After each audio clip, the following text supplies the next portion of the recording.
The house of concrete is in disarray. I found cracks in the foundation. I found problems within the walls. I found the sky to be misplaced. And we should address those things. And I have. I've been working through it. I'm going to make a little tally for you right now. A little tally for you folks of the things which have gone on in October. Because for the first time in a very long time, I am recording this day of. That's right. It is November 3rd, which holds no significance in the world at all, apart from the fact that it's National Sandwich Day. This is November 3rd. And in October, I have had no end of what I believe religious people would deem tests. That's the only way I can describe it. I have had a lot of tests through October. But in reality, they're not tests. They're just things which came up and cropped up. So let's work through the tally. So the start of October, I found a mouse in my apartment. Let's start with that. I was woken up one evening and there was a mouse in my apartment. I could hear scratching. Moved my settee, my couch, if you're American, and voila, he ran into the wall. I blocked up the hole and I was like, that's done. Problem solved. Contacted my landlord, said, hey, there is a mouse somewhere in the wall. Oh dear. He came by, but the reason he came by wasn't because of the mouse. The reason he came by was because in that very same week, the roof on my kitchen leaked. Remember that heavy storm when Brooklyn flooded and the Bronx flooded and everywhere flooded, Hoboken flooded, New Jersey flooded, the UK flooded, everywhere flooded. It was wet, it was damp. It was like being a teenage girl at a pop concert. Everything was just... That's the worst joke I can make. That was awful. I can't even retract it. I don't edit these things. I'm not retracting it. I'm leaving it there. Right there. Anyway, so my roof leaked. It leaked pretty badly. I filled a bucket with the amount which came out my ceiling. So I had to go stay at a hotel. Fun fact during that week as well, I also had COVID for the first time. It has been 3 years since the pandemic kicked off and became a thing, and COVID became a thing. I have scheduled a vaccination appointment. Just so you know where I stand on that. It's my choice. I'm doing what I want, as with most things in my life. And I also had COVID. I thought I had flu, but I didn't. It turned out that I had COVID. So I was dealing with all of that in the space of a week. Came back to my apartment. Landlord came, checked out the mouse situation. Said, yeah, it's fine. We've blocked up the hole. All will be good in the house. Then they came and they fixed the roof. The roof got fixed. We were all dealt with there. That was tidied away. So, of course, everything was in a little bit of disarray. And then I went on vacation. In the week after. Literally got over COVID and went on vacation. And that vacation was nice. It was good. It was chill. I went to San Diego. Caught up with some friends. Saw some trains. Saw some animals. Narrowly avoided sunburn. I did get a little tan.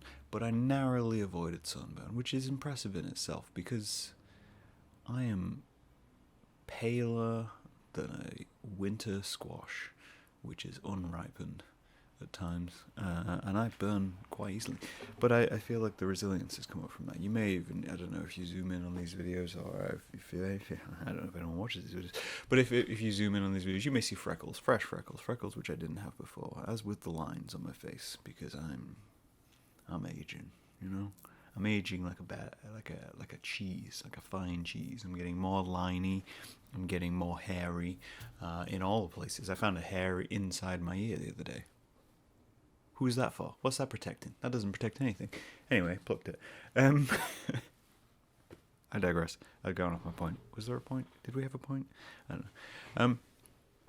So that has happened. But when I came back a few days ago, I noticed a sound again in my kitchen this time.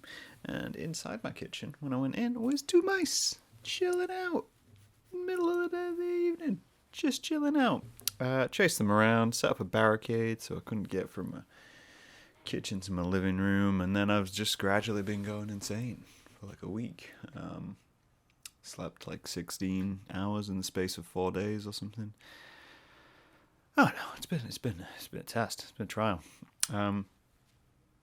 But what does this mean? I mean, we're settled now, by the way, just for clarity. Hopefully, fingers crossed, mouse problem resolved for a little while until they either die in the wall or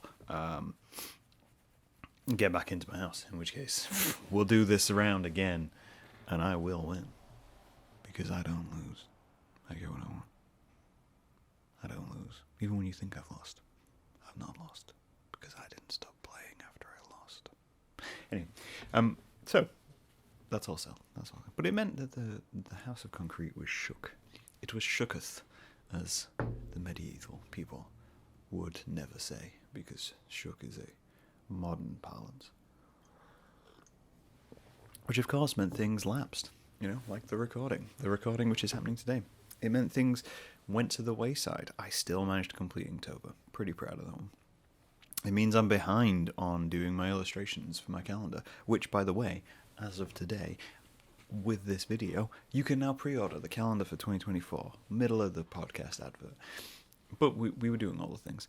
And it meant things lapsed. It meant I had to focus on the things which I could control and keep going in that time space. For instance, I was going to work every single day. I didn't take any days off work during that time.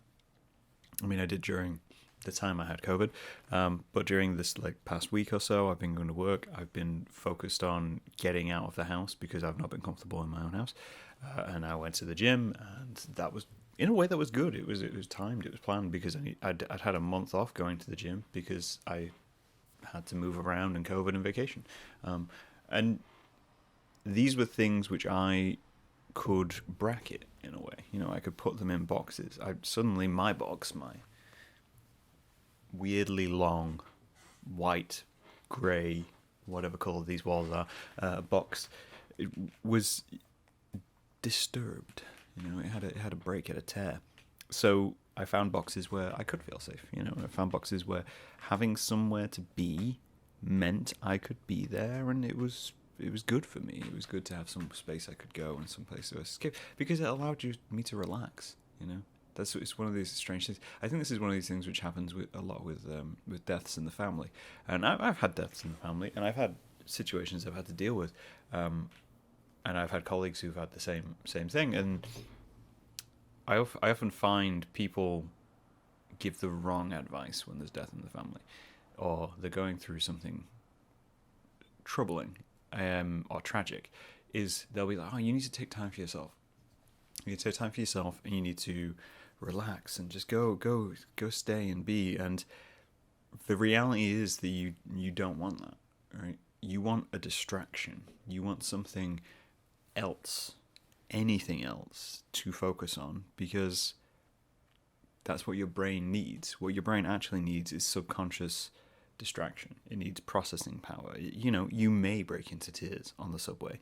You may sit in a bathroom at work for 20 minutes and do nothing but sit and stare at the wall on the other side. You may do all of those things, but you have the distraction of being at work, because your brain kind of goes into that disassociative methodology of just, I'm going to continue to do the things I do. The muscle memory kicks in, and it picks you up. And we talk. I mean, I've talked before about it, but I've said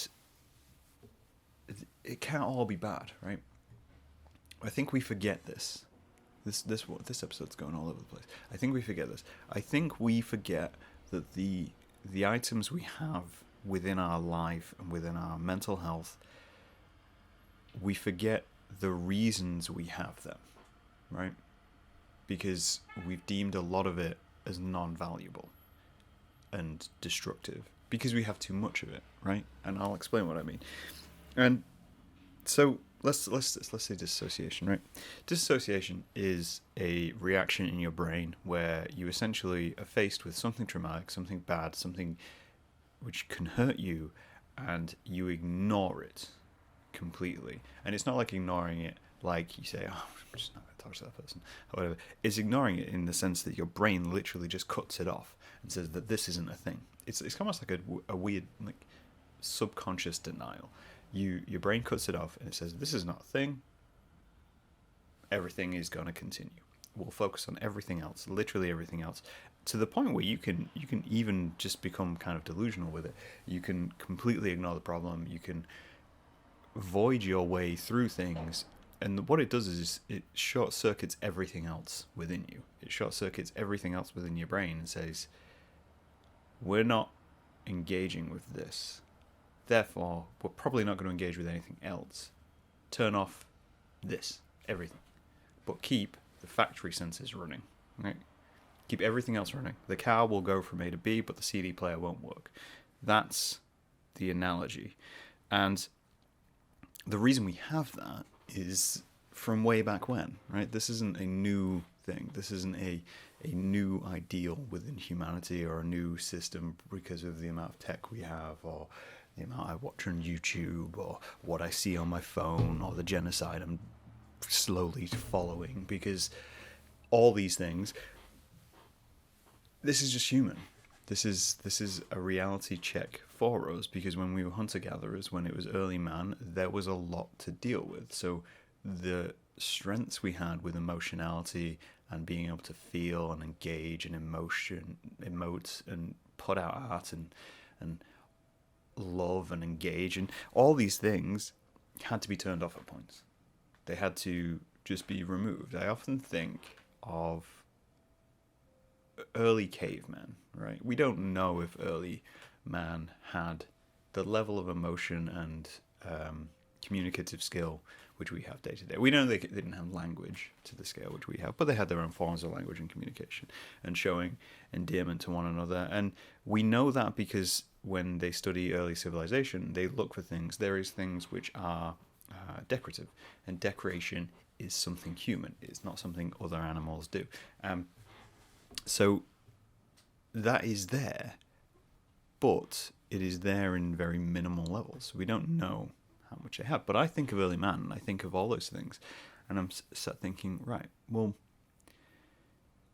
how often were they probably having to do this? How often were they dealing with these things? Because survival and living are very different things, and I've been surviving for a week or so, and living takes something out of you, and surviving takes something out of you. So for early man and humanity, their day-to-day was going out, finding wood for the fire, finding animals, looking after their homestead, and that was everything. That was part of their life. So finding little tidbits of joy and decoration and painting on walls and caves and all those kinds of things became their therapy. It became the thing which they would do to bring them back to life, to bring them back into the fold. And this is why I'm such a big believer in people creating as well. As someone who does disassociate and someone who does or is able to completely just block everything without barely effort as well, I'll be honest. I can accidentally do it on a regular basis. I